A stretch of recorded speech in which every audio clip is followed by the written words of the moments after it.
Good afternoon.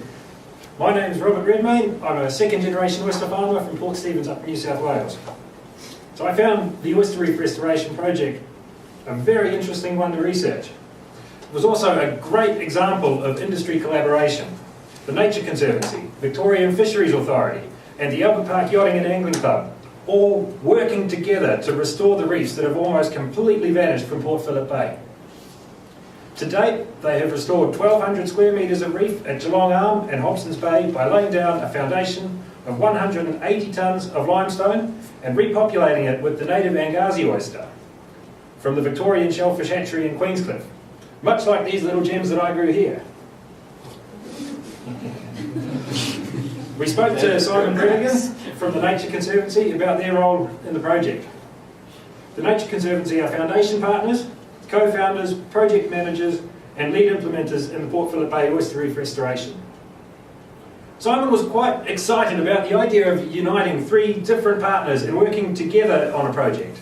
This was an excellent bridge building opportunity to get stakeholders that have previously had a lot of bad blood between them working together. It can really break down some of the major barriers to the success of these projects and really lead the charge in unifying the seafood community.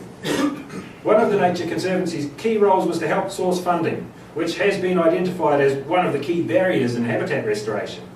Another key barrier they faced was a lack of basic policy framework.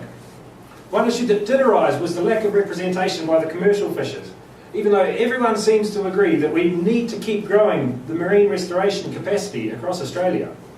So this got me thinking, it's great that these organisations are working together, but how can we get more stakeholders involved?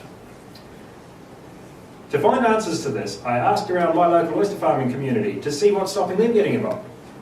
When I started talking with the oyster farmers about habitat restoration, everybody reacted very positively and thought, this is a great idea and brilliant that someone is doing it. However, when I asked if they would be interested in getting involved in a habitat restoration project, people started to clam up. It's a great idea until they have to invest time, money, energy into something that has no perceived benefit to the oyster farming community.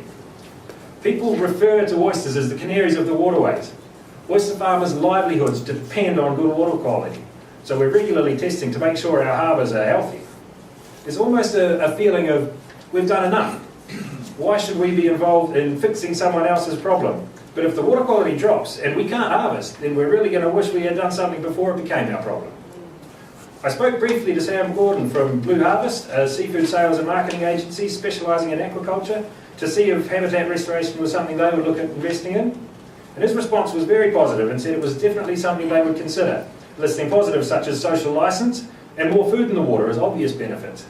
Having more food in the water would lead to more oyster production, so habitat restoration really does in fact have a positive economic outlook for oyster farmers, and we need to promote these benefits to get them on board. Now I'll hand over to Justin, who has some great insight into the challenges and opportunities for habitat restoration faced by the greater aquaculture sector.